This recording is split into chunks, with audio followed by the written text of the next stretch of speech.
Welcome to the Right Time Podcast. The Right Time with Bomani Jones. All right, look, let's be real about this. The series is 3-0. We have talked about this before. The series does not begin until the home team loses, but the home team just lost and made it 3-0, so the series is over. Right? Grand opening, grand closing. I don't make the rules, guys. I just relay them to you and try to live by them as best as I possibly can. Grand opening, grand closing. But I really don't feel like you can say that these finals have been boring, right? The first two games are certainly lopsided, but at least by the end. Last night's game was not lopsided. Last night's game was really, really interesting to watch with some really incredible individual play and a finish that on one hand you couldn't have seen coming, but kind of on the other hand you should have seen coming. And I guess the part that you should have seen coming was the Warriors are the better conditioned team. Right? Like, this is one of those championship sort of like axioms that we always have is about being the better conditioned team. Pat Riley's whole thing with the Heat is about making sure that you have the better conditioned team. We talk about it in football all the time, right? Fifth quarter drills and all this stuff like that, right? The Warriors are the better conditioned team. By the time it was all said and done, you saw the Cavs were running out of gas, and the Cavs ran a shorter rotation than they had run previously in this series. But they ran out of gas, and the Warriors don't run out of gas. A couple reasons why the Warriors don't run out of gas. Number one, the Warriors don't have to guard the Warriors. That's the big one. Because what the Warriors do manage to do that I think gets lost in this is everybody can shoot. Usually when they have, I mean, not everybody, right? But they got all these guys who can shoot and can shoot really well, which means your closeout game has to be completely different. Like, there's a level of energy that has to be exerted to stop them from doing the things that they do well that you don't really have to do so much for other teams, right? Other teams don't have guys that shoot as well as that, so you don't have to have everybody running out on all the dudes in those situations. So you've been guarding the Warriors all game. The Warriors just been being the Warriors. And you could see it, man. Cleveland got tired. It's not the worst thing in the world, but they got tired. But you know what y'all want to talk about? Y'all blaming LeBron, aren't you? LeBron put up 39, 11, 9. Let's do that one more time for you. 39, 11, 9. Y'all blaming him. 35, 11, 9. Now, you blame him for 35, 11, 9 because LeBron did that thing that nobody ever thinks he should do, which is pass the ball to somebody else. It is very interesting that a guy like LeBron, whose primary skill is his greatness as a passer, we all get hypnotized by the idea of how huge he is, right? And we operate under the idea that he can get to the rim whenever he wants. And if anytime he gets 2 feet in the lane, he should go up for the shot. Like, that's the conclusion that we have, and that is a conclusion that you especially go to when he's being guarded by Draymond Green, and Draymond Green has got 5 fouls, right? Your thought is, go straight to the rim, you'll be able to get it. Now, I don't know how much of a role fatigue plays in it, but that's what you want. You want him to go straight to the rim. Totally get it. Buddy of mine, I had a text exchange with him about that last play. He hit me with a stat I didn't know. Do you know what Kyle Korver's effective field goal percentage is, or was, when he caught that ball on corner threes? 83%. 83%. That is his effective field goal percentage on those shots, right? It's not a bad idea to pass the ball to Kyle Korver over there when really Kyle Korver exists for one reason and one reason only, making shots like those. Now, today we asked LeBron about, hey, man, you kicked out to Kyle Korver. Maybe you should have gone to the rim. Would you do the same thing over? If you could have the play over again, would you still make that same pass? If I could have the play over again, I would come off a 3-screen situation. Draymond would switch on me with 5 fouls. I would get him leaning. I would drive left. I would see KD step up. I would see Steph Curry drop on Kevin, and I would see Kyle Korver in the corner to one of the greatest three-point shooters in this league history and give him an opportunity in the short corner. I would do the same exact thing. First of all, that dude is a computer. A computer. Like, I sit there and I listen to him. He talks about all these things. I can't imagine noticing all those things happening at one time. Like, when you think about the demands that we put on athletes while you're out there doing all this physical exertion and we're asking you to recognize all these things in that way in real time, that was crazy. I don't understand, though, why we still ask these questions of LeBron. That's the same pass, basically, that he made to Damon Jones in 2006. That is the pass that he has made it clear to us repeatedly that he is going to make. And it's worth noting when Kyle Korver got the ball, he went up with it because part of the good of having LeBron as your guy is dudes over there understand. If I got the shot, He's going to give it to me, and I need to be ready. Boom. There it was right there. Much more problematic than LeBron whipping the ball over there to Kyle Korver on that shot was your man's, Kyrie, where he decided to go sweet Georgia Brown for 20 seconds and then pull up on that three with somebody dead in front of him. Because like, one thing the Warriors, I think, are doing in this series that I haven't given them enough credit for is their defense on the three-point line has been nuts. Like, you keep going back and looking at the field goal percentage from three for the Cavs, and it's easy to be like, man, y'all got to make some shots. Last night they were 12 for 44. Also, Klay Thompson, a.k.a. Spider-Man, is over there, and he kind of makes things difficult for guys to get shots off, for example. But Kyrie, that isn't how you do it on the possession. What we say earlier in this series about Kyrie, Kyrie does not seem to have a great feel for the game. Kyrie can get buckets, but I've never felt like Kyrie has a great feel for the game. Where was his feel for the game on that play? A, blow through the chance to get a 2-for-1, right? Like, given what the score dynamic was, 2-for-1 is the way that you need to go in that one. Nope, went past that one. And what was he doing when they blew past the 2-for-1? Boom, boom, boom, boom, boom, boom, boom, boom, boom, boom, boom. Just dribbling the ball. Just dribbling the ball. Watch me dribble. Hey, want to see me dribble? Want to watch me dribble? Want to see me dribble? Hey, look at me. Here I am dribbling. Dribble. Right, that's what you got, right? That was worse, I thought, than what happened with LeBron. Again, I get the argument on why you want LeBron to go up, but nah.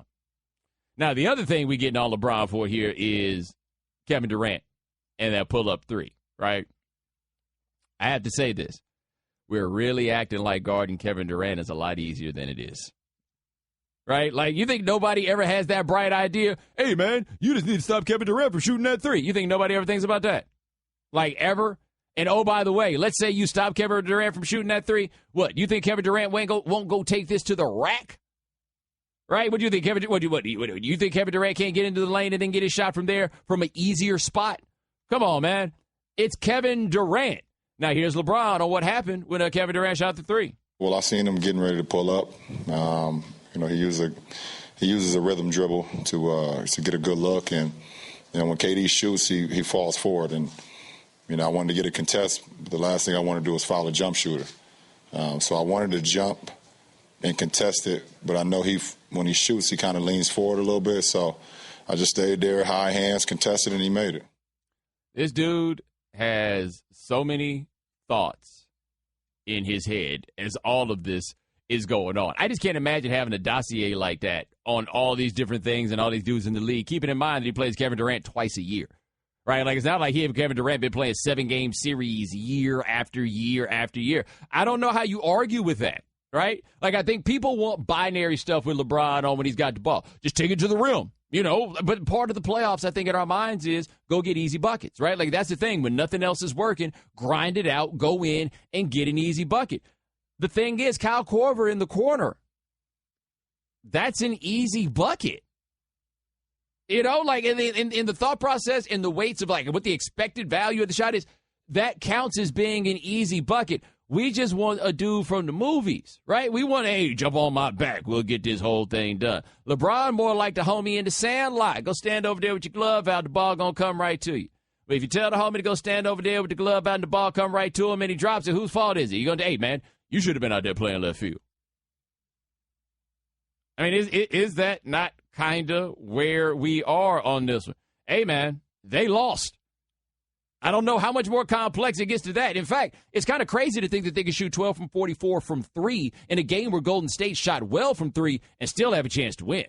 Like, that to me is kind of nuts. All right, 888-729-3776. Hit the phones and talk to Michael from Florida. Michael, thanks for calling the right time. Hey, Bomani. LeBron's getting a little bit of misjudgment right now. He's in a bad situation. It's a mismatch of teams.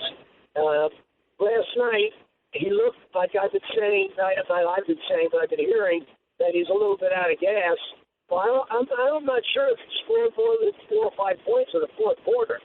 They had a chance to put that game away. What do you think of the fact that maybe Cleveland, when they had that lead, got out-coached? You know what? That is a very good question, and it ties into what we're going to talk about next. I appreciate the call. We'll handle that on the other side of the break. The Right Time with Bomani Jones. Now, the question was asked about the Cavs as to whether or not Ty Lue got out-coached here. I mean, I guess you could make that argument, but, like, be honest here. What about what the Warriors have been doing had to do with coaching? Right? Like, do you have the X and O move that Steve Kerr made that just cracked this? The Warriors changed coaches, and you wouldn't have noticed if nobody had told you. Like, I don't know what, like, magical thing that Lou would have been able to cook up in order to make that happen. Hell, that shot that Korver got was actually a pretty good coaching move. Look, they had that lead late, and it went away. Right? Last 3 minutes, the Warriors ran away from them. Now, the question, of course, is whether or not the Cavs were fatigued. I'm amazed that we're making this into such a big story. Like, hey, guys, I don't know about you, but I think it's a really bold statement to say that these guys who just got through playing 47 minutes of an NBA game might have been tired at the end. Really?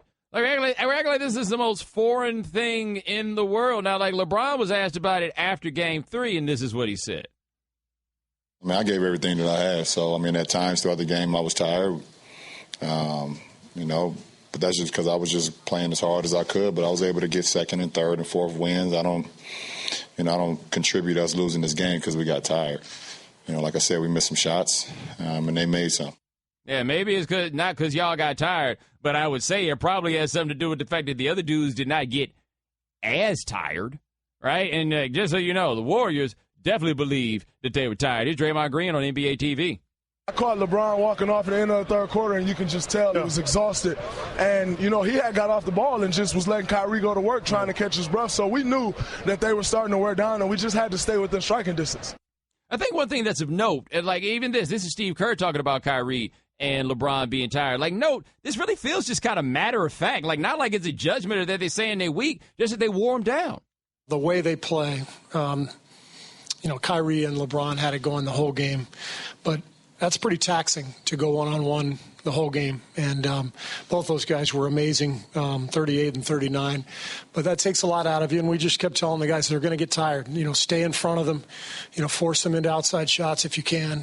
Fatigue will play a role. And I think when you get, guys playing 45, 44 minutes, basically attacking one-on-one the whole game, it's, you hope eventually it's going to take its toll. I wasn't sure if after a while they just were going nuts, but I think we just stayed with it and our defense finally kicked in. Yeah, no, dudes got tired. Dude, the craziest stat about this game is that LeBron James played 46 minutes. They were +7 when he was off the floor. They lost the game by 5. Right? Like think about that for a second. And keep it in mind that the end of the fourth quarter is on the LeBron end of it, right? Like, even after all of that happened, they were +7 when LeBron was off the floor. He was off for 2 minutes and a little bit of change, and they were -12. And folks will hear the Steve Kerr sound and say, they forced them, Cleveland, into going one-on-one, a lot of isolation that takes a lot out of you. And you'll say, well, why didn't Ty Lue run something different? That's because Golden State's defense forces you to go isolation. That's exactly what we want you to do, is dribble the ball, like do the Kyrie Irving thing, dribble the ball as much as you want and go one-on-one. Well, I just want to know what they were supposed to run, right? Like, what was this action? Because one thing you also got to remember about the playoffs, man, by Game 3, they know your plays. They know what y'all do. Like, the tricky thing with the Warriors is the Warriors don't even know what they're going to do by the time they get out there. But they know what y'all going to do. Like, I don't think there was just going to be so many magic sets that they were going to run that was going to make, them dudes just ran out of gas. And you can totally understand it. And remember this one thing about the Warriors. Joe Lacob loves to brag about how they're, quote-unquote, light years ahead of the rest of the league on stuff like the science. Making sure these guys get the proper amount of rest and all those sorts of things. Like all the stuff about maintaining bodies. Look, man, the Warriors are pretty deep in this and got all their guys. We're not talking about anybody's injuries here. And this is something they pride themselves on. One thing I did notice last night as well, aside from LeBron and Kyrie, who else handles the ball for Cleveland? Like, do they have anyone else that can dribble the ball up that they trust? Trust. Yeah. Well, there was Deron Williams, except for the fact that Deron Williams hasn't scored a point in this series. Not a one. He handles the ball. Lionel Jefferson doesn't really dribble too much. You're right about that. You can't really trust JR. Oh, it's Shumpert. Yeah. Think about that. If both of these guys have to do all the scoring and they have to facilitate all of the offense, yes. What do you expect is going to happen late in the game? They ran out of gas. Not making excuses, but that's just expected. By the way, Kevin Love, 1 for 9. This was not the game for him to not show up, even if JR magically did. 888-729-3776. DJ Mike Hitman, what's going on? Hey, Bo. How you like my Warriors? How you like my Warriors? I'm telling you, Cleveland, y'all might as well get the broom out because it's a sweep and clean up that city because it's just as messy as y'all team. And, Bo, how you going to do you was on ESPN in your closet with the nice shoes behind you, but you missing one thing, Bo. What's you gotta that, have man? that logo up above your head at the right time. Let people know who you are. You don't go on national TV and give free advertising while promoting your name, brother. You gotta promote that name to get the endorsement. I know iPhone looking at you. I know that Nike saw that stuff behind you, but promote your name the right time. And boy, that pimp strike super looking good. I hope you have them laminated shoes on because that looked good with that red scarf in there. Have a good one, Bo. All right, Mike, you take it easy. And just to be clear, it is not my shoe closet. It is my office where I happen to have the shelves where the shoes are kept. I'm not sitting down on the ground while I'm in there. 888-729-3776. That's our telephone number. So the Dylan from South Dakota. Dylan, thanks for calling the right time. Hey, yo, Bo, thanks for taking my call, man. Sure. You guys are nailing it. I think in terms of last-minute fatigue, but there's two E words I want to drop, energy and effort. The Cavs won all the 50-50s, the scrum early in the game. Down the stretch, they couldn't get to it. And when you think of those three plays you're breaking down, the Kyrie indecision, 13 dribbles for a fadeaway jumper, that he has hit before, but a poor decision at the time. LeBron not going to the rack, whether it was because of KD or he saw Korver in the corner. That's still the play to make to attack there. And then he says he saw KD walking into that three, put a hand up, but the film shows it. It's a lazy contest. It's a little bit slow. Yeah, maybe KD goes by him if he hard contests, but it's a 2 versus 3. The basketball gods in the end, I think at any level, reward energy and effort. In this case, it played out down the stretch. And that is a little bit on coaching, but it's really systematic. The Warriors have bench depth, and the Cavs do not. So I don't know. If you go to reload next year, what choice do you make if you're the Cavs? You need defense. You need shooting. You need to be able to spell them at least early in the first half. But that -12 difference with LeBron off the court, what can you do? What really can you do? I appreciate it. Yeah, well, Dylan, I appreciate the call. I tell you this, you ain't going to have to hit me with all them damn cliches. Wow, man, it sounds like I was talking to an elementary school teacher. You got the 2 E's. The Right Time with Bomani Jones. All guests join us on the Shell Pennzoil Performance Line, just like our next guest. Check him out on ESPN Radio in Cleveland, Ohio. His name is Aaron Goldhammer. So, Aaron, how hard was that as Kevin Durant hit that three last night? Well, it was pretty painful, Bomani. I'm not going to lie. It was not one of the finer moments in Cleveland sports history. It was a gut punch. I mean, the Cavs fought so hard, and it would have felt so good to win that game. And to think about how the narrative would be different today headed into tomorrow night if the Cavs had pulled that out and this had become a series. It was not one of the 5 most painful Cleveland sports losses, but it hurt. And over the long haul in this series, I think most Cavs fans have come to terms with the fact that with Kevin Durant, the Warriors are just better. And sometimes as a fan, there's no shame in tipping your cap and trying to head into the offseason to find a better solution to be able to come back next year and even 4 consecutive finals up at 2 apiece. Now, I have to ask, because of the history of Cleveland sports, you guys feel a little more comfortable? Does it feel normal kind of being in an underdog role? Because this is the rare time a defending champion felt like such an underdog. Yeah, it's sort of where Cleveland always is. It's usually Cleveland against the world, whether they're fighting another sports team or they're fighting you on Twitter. So it's just sort of the natural way of things around here. But I also think this, Bo, winning the title last year, changed the way people saw that loss last night. If the Warriors win in 5 last year and Durant hits that 3 to beat the Cavs to go up 3-0, I think the mood of the city is totally different. But everybody around town still has Game 7 from last year saved on their DVR. There are bars that still show it on a loop. So, we have that we can always go back to if we're ever in a bad mood about a sporting event. And I think a lot of fans probably did after that game last night. All right, talk to Aaron Goldhammer of ESPN Radio in Cleveland on the right time. Now, for the basketball element of it, we had a couple callers who had raised the question as to whether or not Ty Lue got out-coached. You think this is about coaching or just about the talent? No, guys, they got 4 Hall of Famers in the starting lineup. Can we please stop? I mean, even if the Cavs win that game last night, does anybody listening to this right now really think that the Cavs were going to come back and win this series in the long haul? with Durant and Steph and Draymond and Clay and their bench. There are things that I might have done differently if I was Ty Lue. And yes, it would feel better to win a game in this series, which, by the way, the Cavs still have a chance to do tomorrow night to avoid this 16-0 in the playoffs and all of that. But I don't know if it's going to really change anything in the long haul. I realized probably about three-quarters of the way through that game, the Cavs were playing so well and so hard just to keep their head barely above water against Golden State that this just wasn't going to happen as far as winning the series overall.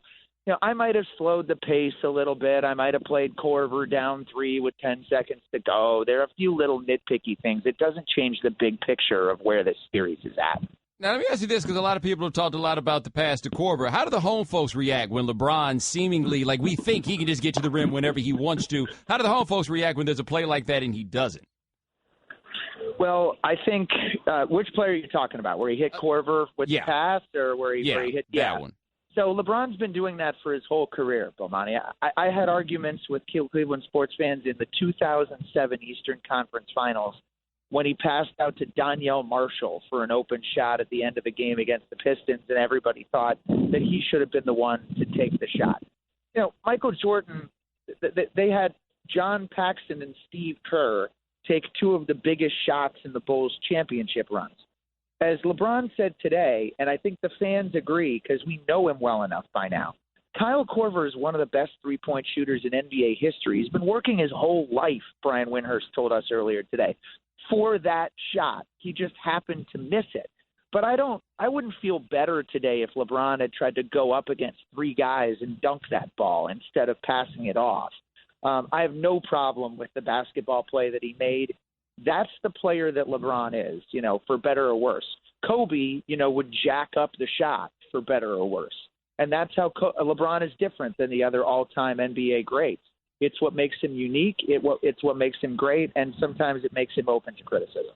All right, we're talking to Aaron Goldhammer of ESPN Radio in Cleveland on the right time. Have you moved your mind toward maybe it's time to shake up the roster? Yeah, you know, here's the thing. I got to know who's making the decisions first. And the situation with the Cavs and David Griffin, their general manager, is very unclear right now. His contract expires on June 30th. He may be back. He may not be. So I think before I start predicting, you know, whether they're going to trade somebody or make a big move, you know, I think I got to know who the general manager is. But let's assume for a second that they lose tomorrow night, which is what most people, including Vegas, think is going to happen. I know Dan Gilbert, the owner of the Cavs, pretty well, having covered this team now for a while. And I find it really hard to believe that going into LeBron, the final year of a LeBron James contract, that he would be complacent coming back with the same squad after getting swept out of the playoffs. So I don't know if that means Kevin Love's name could be on the block. I don't know if a Paul George conversation would come up, a Jimmy Butler conversation, if the Cavs might go after a draft pick, if they might consider trading Tristan Thompson. I actually think other than LeBron, there may not really be any untouchables on the Cavs roster, depending on what they get back in return. I know this, Bomani, they have to become a better defensive team if they're going to have a chance to beat Golden State. They have to be able to get more consistent stops throughout the regular season and build better habits if they're ever going to be able to pull this off against this version of the Warriors, which probably this isn't the only title that these guys are going to win. Well, see, you mentioned trading Tristan Thompson. My feel about that roster is they're over-invested at power forward with both Kevin Love and Tristan Thompson, if neither one of them can protect the rim. The other question I have is, like, would you be willing to part with Kyrie Irving? Because I would be willing to part with Kyrie Irving.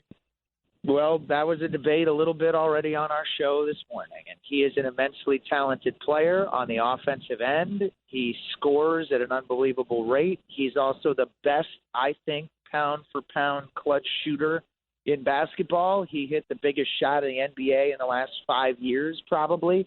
His 3 at the end of Game 7 last year. He'll always be beloved in Cleveland sports history for that. I would be willing to part with Kyrie Irving depending on what and who you were getting back in return. But I would never say never on that one. Yeah, I think you said the same thing as me. Everybody's available, and we see what the best move is from there. That'd probably be the way that I would play it. Yeah, except LeBron. Yeah, my fault. I'm sorry. I didn't think I needed to say that one. No one's lost their minds here, Aaron. No one has lost their minds. That is Aaron Goldhammer. Check him out on ESPN Radio in Cleveland, Ohio. Thanks so much for joining us, my man. I appreciate it. You got it anytime, Bomani. The Right Time with Bomani Jones.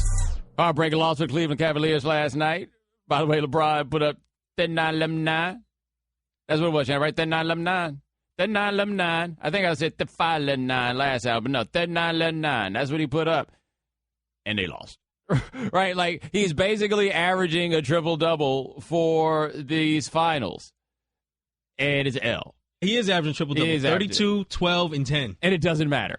Right? Like, it does not matter because the other team has so many players. So many. And here's LeBron just saying he can't think of a team that's been this good on offense.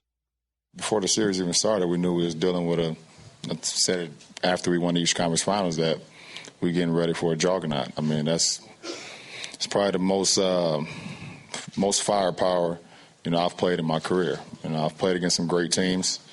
But I don't think no team has had this type of firepower, So, even when you playing well, you got to play like, A++, because they're going to make runs and they're going to make shots and they got guys that's going to make plays. So, we made enough plays tonight to still win the ball game, but they made a couple more. Man, this series is a wrap. Right, and I kind of feel bad for him because that's a man with pride, right? And we are already at the point where we're like, hey, LeBron, tell us how good these other guys are. Like that's where we are with him. Like, they dope, ain't they? What? We still played it? All right, you're right. Yeah, they dope. Yeah, they dope. Like, LeBron seems to have, like, the foresight and the wherewithal to recognize that it's okay to just chuck the deuce on this one, but you can't do that out loud. However, somebody asked LeBron today if the Warriors roster was fair. Is it fair? I don't care. I mean, I think it's great. I mean, it's great for our league. I mean, right now, look at our TV ratings. Look at the money our league is pouring in. I mean, guys are loving the game. Our fans love the game. I mean, who am I to say if it's fair or not? I mean, no matter who am I going against, if I'm going against, 4 Hall of Famers, like I said before the series started with Draymond, Klay, Steph, and KD, or if I'm going against 2 or whatever the case may be, I'm always excited to play the game, and I'm not one to judge or say if it's fair or not if guys are adding, players to their team. So, I mean, that's what you want to do. I mean, is it fair that the New York Yankees in the 90s was adding piece after piece after piece after piece? I mean, if you have the opportunity to do that, is it fair that the Cowboys added Deion Sanders? I mean, listen, it happens. It's sports. You can have an opportunity to sign one of the best players, and you can do it. Go ahead and do it. Why not? If I become an owner, I'm going to try to sign everybody. Appreciate it. First of all, I love if I become an owner because he totally wants to be an owner, and that would be like the greatest thing to ever happen if you got to this point, number one. Number two, guys, have you noticed that LeBron James basically put Klay Thompson and Draymond Green in the Hall of Fame? And I say that because today is the first day I've ever heard anybody refer to the Warriors as having 4 Hall of Famers. And then I heard LeBron say it, and I'm like, oh, that's where they got this from. Okay. LeBron just put Klay Thompson in the Hall of Fame. I mean, Klay Thompson's defense is helping with that too. But yeah, LeBron just put these cats into the Hall of Fame. The other thing I find interesting there is I don't think if there's anybody in this world who cannot say, no, I think it's unfair for such a thing to happen, I don't think LeBron can do that. I feel like he's got a track record that makes it kind of impossible for him to say there's something wrong with being able to put the team together like that. That being said, when the Heat put their thing together with Bosh and Wade, I mean, it was basically Bosh and Wade and a bunch of dudes on the minimum. We love to bring this up around here. Does anybody here remember who played point guard in the first game of the 2010-2011 season for the Miami Heat? If you had Carlos Arroyo, you are the winner. The Heat signed Mike Bibby during that season to play point, and he got a standing ovation. Right, a standing ovation because they were so thin. The thing that's crazy about the Warriors is they figured out how to do this in such a way where they got these dudes and some level of depth. Like, they have size, right? Like what don't they have? They have size. They got guys that can handle the ball. They got guys who can shoot. They got guys who can play defense. They got a guy like Sean Livingston who can come in and give you that awkward herky-jerky stuff, right? Like, They've got it all, and it's within the salary cap. Of course, largely made possible by the whole Steph Curry thing. Like I heard Brian Windhurst say this today. Cavs payroll is $28 million higher than the Warriors' payroll. But let's be real. How many millions of those are the Steph Curry discount? Right? Like, that's there. But no, the Warriors, that's the thing about this is, there's no way to say that the Warriors did this and it wasn't fair. What amazes me is how all of a sudden you guys get socialist when it comes to your basketball, right? I can't think of any other time in professional sports that we have asked the question as to whether or not it's unfair that a team is as good as it is under a salary cap. Right? Like LeBron mentioned the Yankees and he mentioned the Cowboys. By the way, the teams he roots for because he likes the teams that he likes to be the banker on Oregon Trail. Now, he mentioned all like the Yankees. The Yankees were doing that where there was no salary cap, which I do think raised a legitimate question of fairness because they had more revenue, so forth and so on, right? There's a cap in the NBA. The Warriors were just smart enough to figure out how to do this. And, I'm not here for this Joe Lacob thing, and I hate the arrogance that he has about how important ownership and and everything is, just to make sure it's not all about the players, even though it's always all about the players. But, hey, man, how can I knock them on this? They found a way to redo this to get Kevin Durant. Like, it was think about this. It was a magic trick for the Cavs to figure out how to make the cap space for LeBron without us knowing they were doing it. So they made the cap space for LeBron, then on top of that figured out how to make a trade and get Kevin Love. That was really, really impressive. The Warriors figured out how to take a team with 73 wins and to add Kevin Durant to it. We need another guy who can get his own shot. Hey, how about Kevin Durant? You guys think we might want Kevin Durant? Huh. Isn't that something? By the way, we've also got this from LeBron talking about Kevin Durant and his career. With all the success that he's gotten throughout his career, I've always been proud of him and always excited to see him grow as a player. I don't think that our careers are the same as far as changing teams. Their team was already kind of put together, and you just implement a guy that's ready to sacrifice, a great talent, a guy that's willing to do whatever it takes to help the team win. But that team, they knew what they were about, and he just had to come in and just do what he had to do, and that's what he's been doing. For me, when I left here to go to Miami, we had to build something. We brought in, 8 or 9 guys, and we had to build something. And when I came back here, we built something again. But I can definitely appreciate the simple fact of him either reshaping his game or just sacrificing maybe some shots here, sacrificing having the ball in his hands, all the time. Who wouldn't want to sacrifice playing on a Golden State team or a San Antonio team or a Cleveland team when the ultimate result can actually compete for a championship? A little humble brag there from LeBron, by the way. I mean, he's right about this. He's like, look, we got to Miami. There was nothing. Like, we had to build this thing from the ground up. He was like, they was already over there waiting. Kevin Durant just showed up. I mean, he ain't got to take as many shots anymore. Little humble brag. And I don't blame him, by the way, because I think that's an underrated part of that thing with the Heat was they built this from the ground up. Where with Durant, it's like, how do I work this one guy in? With the Heat, it was, how do we work this whole damn thing? Like, how do we figure out this whole system? But no, it ain't unfair that the Warriors got all these players. They figured it out. Like, this is not one where you're like, hold on, you guys got too many good players. Let somebody else have some good players. Look, how weak is that?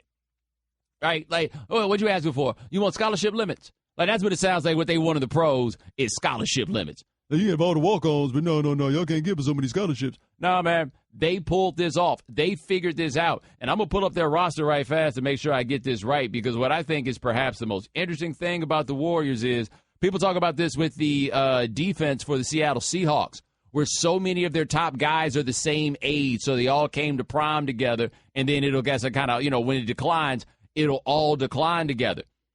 Look, man, so many of these dudes are the same age just about. JaVale McGee, born in 88. Steph Curry, born in 88. Kevin Durant, born in 88. Klay Thompson, born in 90. Draymond Green, born in 90. Like, the rise of these guys is happening basically at the same time.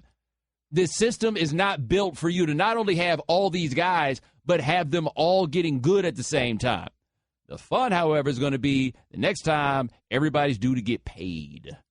Because the fact that they're all making their rise at the same time means that they're kind of sort of all set to get paid at the same time. And what this system is not designed for is for all your dudes to get paid at the same time.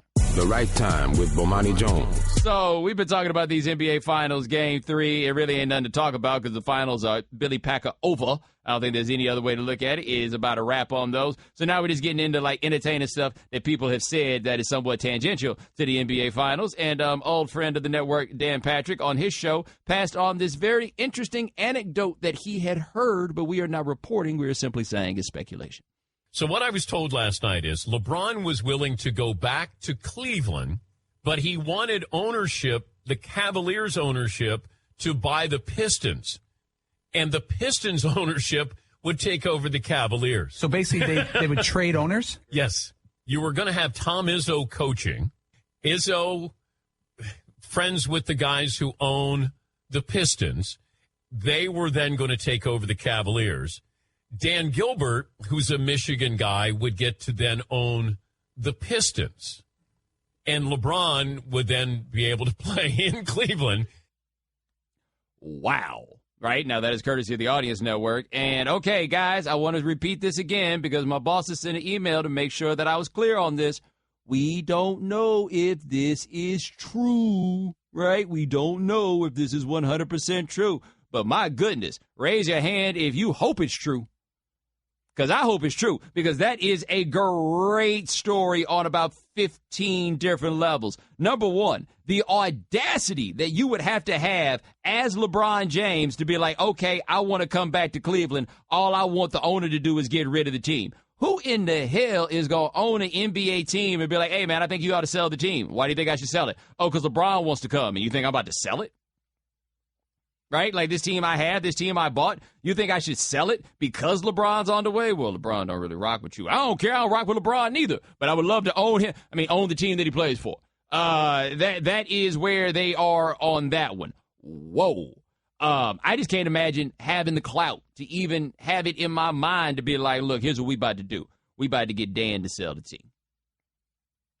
Like, that's who you got to be. There may be better basketball players than LeBron James, but yo, Michael Jordan couldn't even get these teams to sign his homeboys. LeBron James out here like, nah, I'm going to get Dan Gilbert to get rid of the team so that I can play for them. And by the way, it made sense on a number of levels. I don't know how many of you guys know this, but Dan Gilbert, I mean, he said he's a Michigan guy. Dan Gilbert is very big in the rebuilding of Detroit. Like, it would honestly make more sense for Dan Gilbert to be the owner of the Pistons than it does for him to be the owner of the Cavaliers. The other part of this interesting story with Dan Patrick saying that LeBron wanted to try to get Dan Gilbert to trade, what was his name, Goris, that owns the Pistons. He wanted to get them to trade teams. If I'm not mistaken, Dan Gilbert has wanted to hire Tom Izzo. So LeBron would have been also twist the knife. Like, yeah, I'm going to get to keep Izzo. How about you go get the Pistons? How gangster is that? Like, seriously, how gangster is that? If all things being equal, if you're the Pistons ownership, you're like, Oh, if you're all things being equal, if you're the Pistons ownership, ain't no It's like, how do we make this happen? Right? So you telling me I get the team that has LeBron? Yeah, let's do this. Let's do this. Like, if the word ever got to them that this was an option, them dudes ain't got no emotional attachment to the Pistons. They just trying to get some bread. And as Dan Gilbert, LeBron James is like a mint. He is like printing bread. Oh, man, they'd have done that one in a heartbeat if that would have come up. A heartbeat. But the other thing I like about this story, this idea that LeBron James would ask Dan Gilbert to get rid of basically take the Pistons instead of the Cavs so that he could come back to the Cavs. It makes me feel a little bit better about this whole thing of LeBron James going back to play for Dan Gilbert. Because I know I'm not the only person. And when he said he was going back to Cleveland, I mean, I wasn't so keen on the idea of him bringing pleasure to the Cleveland fans that openly wish death upon him. Not all of them wish death upon him, but a lot of them seem to wish death upon him. It was really Dan Gilbert. I'm like, bro, you can't go back to sign no check signed by Dan Gilbert, man. You can't do that.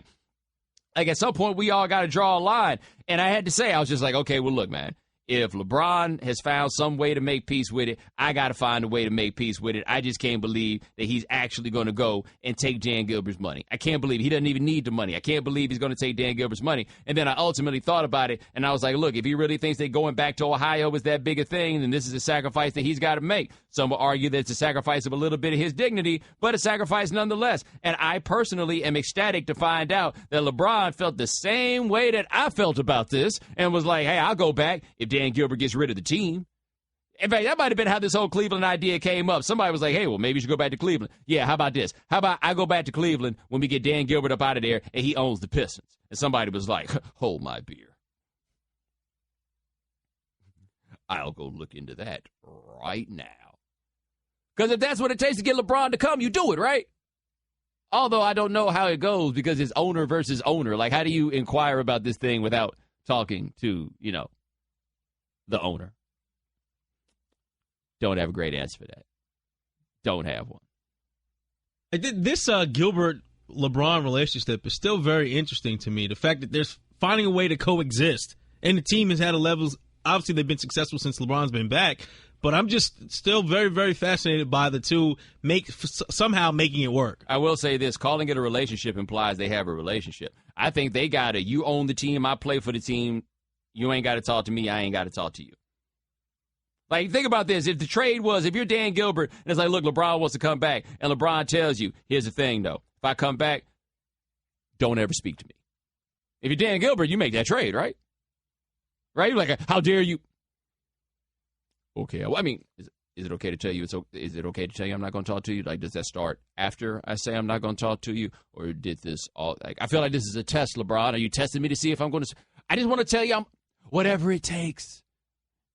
I just think of the scenario now. You think those two have been in the same elevator since LeBron's been back? Like they try so hard to probably avoid each other. Like, hold that. Oh, you know what? I'll take the stairs. No, I'll take the stairs. I'm good. He and the arguments. I had one of those where I went to this work trip where I had some dude I had some beef with a few years ago try to run up on me and shake my hand. I gave him the softest handshake and walked away. Why? I still don't rock with you, dog. And now, insurance-minded speeches from Geico. Let's talk about power. To illustrate this, allow me to tell you a story about how I moved a tow truck 25 miles using only my index finger. I was stranded with a flat tire. I opened the Geico app. Then, with a few taps of my finger, I beckoned emergency roadside assistance and a tow truck to my car. I invite you all to unleash the full potential of your fingertips with the Geico app. Thank you. The Right Time with Bomani Jones. All guests join us on the Shell Pennzoil Performance Line. Just like our next guest, he is an analyst for NBA TV. NBA TV is the destination for NBA studio programming through the NBA Finals, NBA Draft, Free Agency, and Summer League. He's also the owner of the esports team Echo Fox. He's the greatest recruiter in the history of college basketball, and his name is Rick Fox. So, Rick, before we get to, like, this actual series, you were on the 2001 Lakers, and this is one of the few teams that comes up when people talk about teams that could compete with the Warriors. How do you think your squad would do against these guys? Oh, it'd be a battle. I think we'd lie, obviously, in certain areas of the floor. We'd be maybe favored. I mean, you start with Shaq, and you have to think that Shaq would create a huge problem for the Warriors as constructed. I'm sure they'd argue that Shaq would have to keep up with the pace. But I thought, in playing with Shaq for 8 years, I thought he was pretty mobile, and pretty athletic. But he was also pretty powerful and really collapsed a lot of defensive energy from any team when it came to controlling the paint. So I start there, and then I leave the rest to be debated by everyone else. Well, I wondered this about Shaq. Like, how do you think Shaq would translate to the modern game? Because we got a whole generation now that's going to know nothing of the dominant post center like Shaq was. Well, I mean, I think he would force this era to have to deal with him. I mean, that's the thing. I mean, the greatest players of the game that have dominated eras forced the other 29 teams to obviously shift to their excellence. I mean, Jordan did it. Now we're seeing it being done by the Warriors. Everyone's chasing them. I think if Shaq was to be dropped in the middle of this era right now, I think you'd see a lot of people trying to play the way the team that had Shaq was playing. All right, we are talking to Rick Fox on the Right Time. So with last night's game, do you have any criticism of LeBron for not taking that last shot and instead passing to Kyle Korver? No, because it's in character. the same things that have made LeBron great over the years. His unselfishness, his willingness to play the game the right way and to make the plays and to trust his teammates, regardless if it's him taking a shot or having to pass it on. It's not in his nature to second guess that. It just happens in a split second. I would have liked in that last 3 minutes if I'm a Cavs fan, or to have had more of LeBron, putting some of those some of the Cavs on their shoulders and maybe taking some more of those shots. But I just think they're up against, and he knew it going in. The Cavs knew it going in, but they're going to still try and compete to win a championship. They're just up against one of the greatest teams ever. Now, with this Warriors team, I guess I had some questions about how easy it would be to integrate Kevin Durant into this offense and everything else that they did. Are you surprised that they've gotten as good as they have in this first year? No. I thought this result was what we were heading for back in July 4th of last year. His versatility, and I think the defensive end of the floor was really something that we did not maybe celebrate or appreciate as much, because the offensive end from Kevin was so consuming in terms of entertainment and style and skill set. But just knowing that the Golden State Warriors defended in the first place already as a team for 2 years, were committed to that end of the floor, but yet was so proficient offensively, adding that piece to the equation, I thought it would take them some minutes, some time to do, which it did. But some of those guys had played together on the Olympic team. So there was a shorthand already. These guys knew each other. And then when you're talking about the basketball IQ of the greatest players in the game, regardless of the era, you give them 30 games together, all that stuff's going to work out, and they're just going to roll the way they've rolled the rest of the year. All right, we're talking to Rick Fox of NBA TV on the right time. Now, with the Cavs, we've also kind of started looking toward the future because the series seems to be over in large part. What do you think they need to do with this roster in order to get to a place where they can compete with the Warriors? Well, look, you could argue that LeBron may be vindicated by his push to improve the Cavs in the middle of the season there, and they brought in additions and they kept tinkering. But I thought the matching that they were looking to come up with was they were looking to match the Warriors offensively, which was, I could understand going down that road because of the way the Warriors score the basketball. You'd think, okay, well, this is an era where you better be able to put the ball in the basket or you're going to get left behind and be in a full-blown chase for 48 minutes. But they obviously are lacking the defense right now. Kyrie Irving, LeBron James, Kevin Love, those three guys to me are offense enough. You need the other 8 guys with specialties beyond just being great three-point shooters. You need some guys that can actually defend and rebound and be physical and be playmakers as well. And so they fall short in that department right now. Although they played a great game 3, I thought they were there. I thought they were right there, except for the last few minutes of that game. All right, we're talking to Rick Fox on the right time. Now, with Kevin Durant, he's probably been the best player in this series. Has anything really changed about his game this season, or is it just the location that he's in? The location helps a lot because the attention is spread equally across some other great players in that lineup that's on the floor with him. You have to stay with Clay. And especially when Clay gets off to the start he did in the first quarter last night. Everyone's talking about, well, Clay might be the weak link to the series when we started this series. He hasn't been shooting the ball well, but come on. The guy plays both ends of the floor. You knew it eventually he was going to have a breakout quarter, or let alone a breakout game, and he's had a couple of them now in the last 2. You got to stay home with Steph Curry. These are individuals that are MVPs and maybe the best 2 guard in the game. So you can't.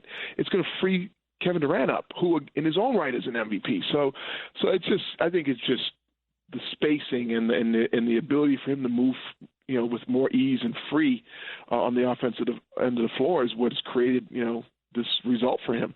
All right, we are talking to Rick Fox on the right time. I'm going to switch gears a little bit. We say that you are the owner of the esports team Echo Fox. How did you get into this?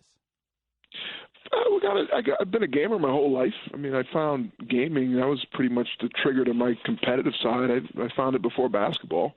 And so I played games throughout my life, and it was a father-son joy. I spent time with my son.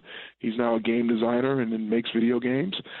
He more or less introduced me to this era, as you talk about an era, this era and wave of professional gamers that have become professional sports and per se, and has, really kind of banged down the door and hit mainstream in the last 2 years. Mainstream America is starting to discover it, but what was a niche audience of gamers that are now starting to make, in some cases in the globe, millions of dollars to play and master the games they play. They fill Staples Center. They fill Madison Square Garden. They surpass the numbers and viewership than you would get for the NBA Finals or for many other major league sporting events. So, I just happened to discover it through my son. Being a gamer myself, it's easy for me to be involved in. And I have great partners, great business partners that have decided to commit to this next generation of professional sports. And it's exciting. People are discovering it and understanding it more and more, and it has become my life. Now, I'm curious because I'm sure your perspective on this has changed as you've been closer to it, but you said your son is a video game designer. If your son had come to you and said, Dad, I'm going to be a professional video game player, how much different would your thought have been then versus what you know now from being around it? Well, yeah. I mean, this is something that I've obviously been educated on for about the last 5 years. Something that I've myself, being a former professional athlete, was able to talk to other professional gamers and to see them at work and to see the mastery with which they're competing at, and to understand the same stresses and pressures that I was faced with, and the same presence where they compete in arenas with 20,000 people. All the things that they do to prepare themselves. It's a different skill set, a different mastery level, just like as we line up all the professional, competitive sporting expressions out there in the world. If we're going to do who's the greatest gladiator, I've been doing that with football friends of mine for years. We're more athletic than you guys, or we sweat more than you guys, or we're stronger than you guys, we're faster than you guys. But at the end of the day, everyone uses 360 of their body, right, from head to toe, all around, right, and the difference in the legendary. To me, the legendary athletes of all time have been what they're working with from the shoulders up. They see the game differently. They work mentally differently. And the ease with which they make things appear to where you as an average weekend warrior would think, well, I could do that. And then you go out and try it. And then you discover, oh, no, I can't do that. Well, you realize they put in the hours and the hours and hours of mastery to get to that place to make something look so effortless, right? And so it's just it's so different with these professional gamers.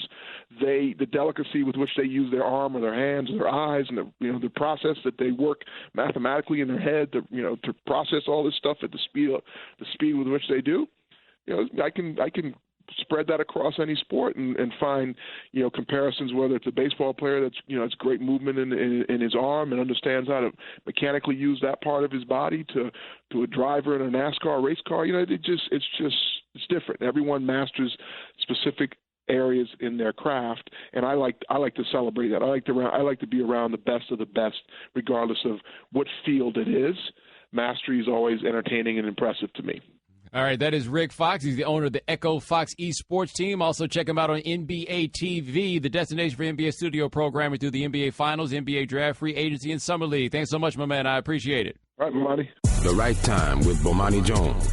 Kevin Durant hit the big three in LeBron's face to basically close out the NBA Finals. I mean, the Cavs had another chance on the other end to get it done, but this was pretty much it. Durant got the ball, brought it down to – well, actually, listen to Kevin Durant talk about it. First off, it's a great stop. Who got that stop? I want to say Clay, maybe. Somebody got the stop, and it always starts on the defensive side with us. And we know, if we get off the board and push, we're a dangerous team. And I seen them back it up, and I just wanted to take that shot. And also it was a good time. I mean, it was 45 seconds to go. We were down to, if I missed, we could have got another stop, but. Glad I was able to knock that down. I just tried to stay disciplined in my shot, hold my follow through, and it went in. So, but more importantly, we got 2 stops after that. So we got to build on that, but we got to be better at Game 4. Now, how furious I'd be if I was the Cavs and this fool talking about, but we got to be better in Game 4. No, you don't. You don't need to be better in Game 4. Now, I admit the Cavs got a game coming up that's a little bit of a dilemma for them, which is, do you want to win so bad that you catch a cross-country flight? Right? Like, do you want to win so that you will have the pleasure of taking a 4.5-hour flight so that you can go to Oakland and watch them celebrate on their home floor, which, the Warriors didn't do last time and probably won't do this time. Like, is that what you want to do? Ugh. I don't know about that. But Durant just being like, look, man, I got down there. I'm Kevin Durant. I had this shot. I put it up. If I missed it, cool. We were going to make the stop. Like that, the fearlessness of what Durant said there was not even so much about making the shot. It was the faith that he had that if he didn't make the shot, they'd get the ball back. Right? Like, that's the one thing I think we talk about, like the whole notion of being clutch and being unafraid. And look, there's something to the idea of being clutch. Like, for better or worse, Kobe Bryant is going to give you the same shot if they're up 20 or as if they're down 2 with 1 second left to go, right? He's totally unafraid of that. He can live with the consequences of not making the shot. But for the Warriors with Durant, he's like, there are no consequences if I don't make this shot. If I don't make this shot, we're going to go down to the other end. We're going to get the ball back, and then we're going to do it again. Like, that's where the Warriors are, where you're looking at it like, okay, even if this offense isn't hitting, don't worry. We're going to play good enough defense that'll get us into easy offense, and then we'll come back the other way. There we go. Now, LeBron has caught a lot of hell, obviously, for the fact that he was there when Kevin Durant put that 3 up. By the way, I think 13 for 21 is what Durant is shooting on LeBron James. 13 for 21. And look, LeBron is not the all-world defender that he was when he was in Miami. He's not that guy. Like, I just don't think he can afford to expend that kind of energy on the defensive end anymore. Because that's one thing you forget about having Dwayne Wade and having Chris Bosh allowed LeBron to expend a lot more energy on defense because there were other guys that could do more on offense, right? So, LeBron is there. He's still a pretty good defender, but Kevin Durant's been giving it to him. And, like, this is the dilemma that LeBron says he wound up in when Kevin Durant's coming down the floor. Well, I've seen him getting ready to pull up. He uses a rhythm dribble to get a good look. And, when KD shoots, he falls forward. And, I wanted to get a contest. The last thing I want to do is foul a jump shooter. So I wanted to jump and contest it, but I know when he shoots, he kind of leans forward a little bit. So I just stayed there, high hands, contested, and he made it. I got to say, I would pay money to just watch film with LeBron because all those details that he gave right there about Kevin Durant, like all of that is amazing to consider. He's got all that going. It's like, look, he tips it forward a little bit. He takes a rhythm dribble when he wants to get his shot. So he does this. I just put up high hands, try to contest it. Because the thing about LeBron is LeBron has absolute confidence in whatever decision it is that he made. Right? Like, that's the thing for him when you start talking about what to do at the end. What LeBron has faith in is his brain. He has faith that, okay, I'm going to make the right decision. It might not come through, but I feel all right with the decision that I have made. Durant's out there like, man, we so cold. It don't matter if I make this shot or not, baby. It doesn't. And by the way, it didn't. It should be noted that it did not. We got this here, by the way, about LeBron. Remember that LeBron played 46 minutes listed in the stat sheet. They were +7 with him on the floor in a listed 46 minutes. They lost the game by 5 points, right? Like, it was basically the equivalent of you got kids in the house, you leave the kitchen to go into your bedroom to pick something up off the counter, and you come back and the kids have set the house on fire. Like, that's it. Chris Herring at 538, he says the Cavs had 6 possessions with LeBron out of the game. 5 ended with 0 or no passes. Only one of them had more than 2 passes. Like, it just fell apart when he wasn't out there. They did. But at the same time, the fact that even mattered, that's just the Warriors having the horses.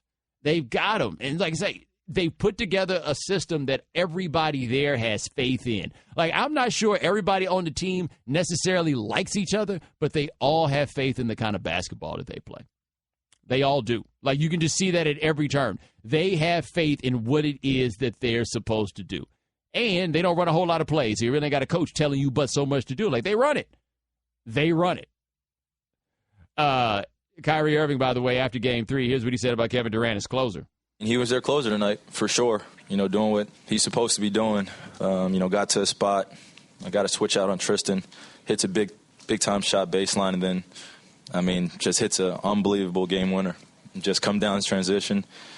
Only Kevin Durant can hit. So, you give credit when credit is due. Now it's just time to go home, watch film, get prepared for Game 4. I did not know that Russell Wilson was so astute when discussing basketball. Who knew? Shannon, did you know? When did that happen? I know we brought this up on the show yesterday. The last time we talked today, we just realized, wow, he sounds a lot like those Russell Wilson clips. Yes, Kyrie Irving sounds like Russell Wilson now, and he's dropping the Russell Wilson cliches now. So we'll just go and watch the film. Hopefully we'll get better. He's like, maybe if I turned into Russell Wilson, I could get Sierra. You know, I'm a small-town kid from Richmond, Virginia. Kyrie don't want Sierra. Thanks for listening to the Right Time Podcast. Please come back tomorrow for more. And don't forget to listen to The Right Time with Bomani Jones from 4 p.m. to 7 Eastern on ESPN Radio and the ESPN app.